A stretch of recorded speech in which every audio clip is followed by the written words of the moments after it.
But what have I learned? I would say this, I think it's still true, as I've mentioned, that criminal prosecution has to play a modest role in any enforcement strategy.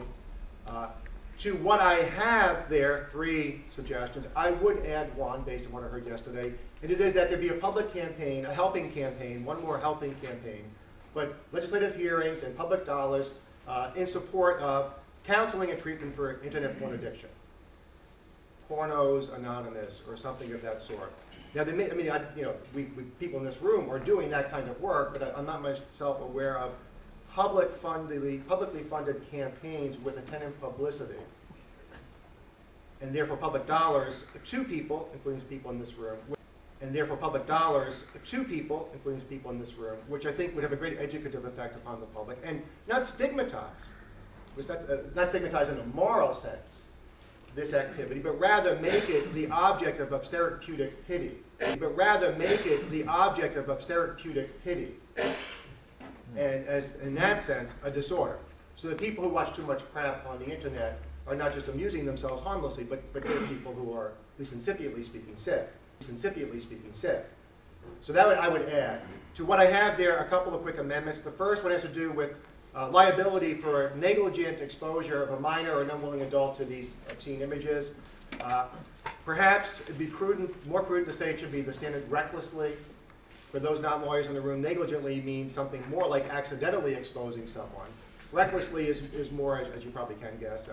There's more malice. People are really simply not taking much care at all to protect unwilling people, adults, children, from these images.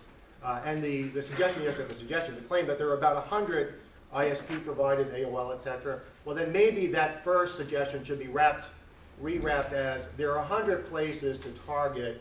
And if you use a reckless standard, maybe with additional refinement by lawyers, there really is something to work with there. As to the other 2 suggestions, the one about a condition for public benefits and privileges,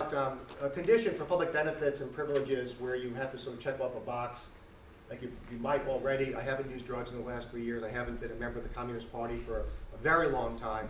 And I haven't gone to an internet obscene site in a year or so. Now, certainly, I don't know how long is long enough, but there's a case where I suspect that if there's a potential there, that the political wisdom requires us to limit it at the first go very much. So my suggestion would be that if there's some promise there in your opinion, that only jobs or other privileges which unquestionably call for, let's say, assurances of pure character, should be subject to this condition, to establish its basic legitimacy. That is to say, whether it's public school principals or people who are in charge of certain law enforcement units. But I think the important thing is that there be established in public law and life. There are some jobs where it's perfectly appropriate to be sure and have a person say on their honor, I do not do this kind of thing. And that will, in some sense, begin the stigmatizing or re-stigmatizing process. And the last proposal about as to grants, grantees, and having an outsourcing enforcement. That is to say, by establishing conditions on grants to local governments, state governments, institutions like Notre Dame and Princeton, what you're really doing is outsourcing enforcement. You're putting the burden of policing the use of the internet in that particular jurisdiction or place upon somebody else. And that as the appeal of not requiring scarce public prosecutorial resources be devoted to enforcement, but rather you can have, for lack of a better term, private attorneys general at all of these grantee institutions. And I say, further I saith not.